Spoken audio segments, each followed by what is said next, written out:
राहुल गांधी ने लोकसभा में आज नेता प्रतिपक्ष के रूप में पहला भाषण दिया। राहुल की कोशिश देश के कोने कोने तक अपना संदेश पहुंचाने की थी।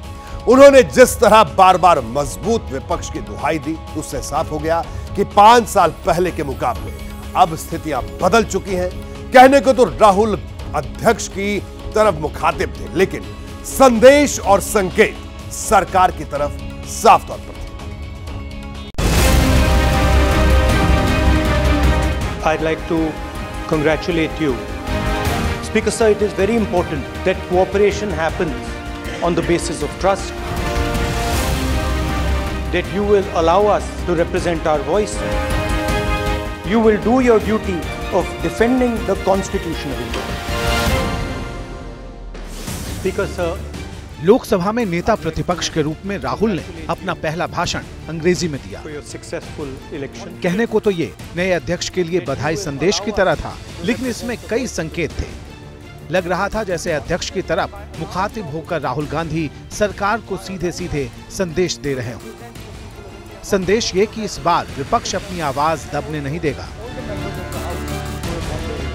The opposition would like to assist you in doing your work. We would like the House to function often and well. Speaker sir, it is very important that cooperation happens on the basis of trust. It is very important that the voice of the opposition is allowed to be represented in this House. I am confident that you will allow us to represent our voice, to represent the voice of the people of India. The idea that you can run the House efficiently by silencing the voice of the opposition is a non-democratic idea. And we are confident that by allowing the opposition to speak, by allowing us to represent the people of India, you will do your duty of defending the Constitution of India. Rahul Gandhi 2004 से सांसद हैं, लेकिन पहली बार वे लोकसभा में नेता प्रतिपक्ष की इस भूमिका में हैं और इस नाते उन्होंने अपनी बातों में वजन डालने में कोई कसर बाकी नहीं रखी। राहुल ने क्या कहा और इसका मतलब क्या था, एनडीए ने इसका अपने लिहाज से विश्लेषण करने में देर नहीं की। To represent the people of India. कई बार जब विपक्ष के द्वारा कई बातें कही जाती हैं, मैं इतना भी मैं जरूर आग्रह करूंगा कि जब एक उंगली आप किसी की तरफ उठाते हैं तो बाकी उंगलियां आपकी तरफ उठती हैं। जब आप सत्ता पक्ष से किसी एक आचरण की उम्मीद रखते हैं तो वही उम्मीद हम लोग भी आपके राज्य में उसी आचरण की उम्मीद रखते हैं। देखिए, यहां यह समझना भी जरूरी है कि आखिर मोदी सरकार के सामने इस बार विपक्ष की चुनौतियां कितनी बढ़ गई हैं। 10 साल बाद सीन कितना बदल गया है। अब राहुल गांधी विपक्ष के सर्वमान्य नेता के रूप में सदन में है। साफ है कि सरकार को अब विपक्ष कोई रियायत नहीं देगा।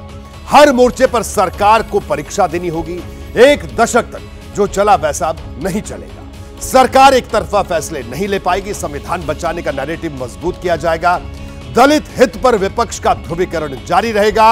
आगे जातीय जनगणना पर परीक्षा होगी जब विरोधी दल इसे कराने की मांग करेंगे। तमिलनाडु में स्टालिन सरकार ने अभी से विधानसभा के जरिए इस मांग को आगे भी बढ़ा दिया है। तो ये तमाम बड़ी चुनौतियां। जैसे ही घड़ी का काटा दोपहर 2:30 पे आए, बबीता जी का दिल सास बहू साजिश के लिए मचल जाए।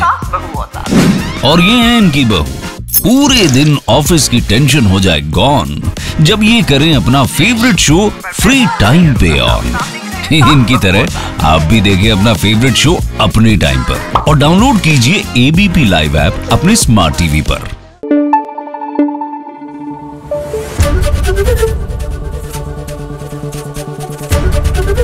एबीपी न्यूज आपको रखे आगे।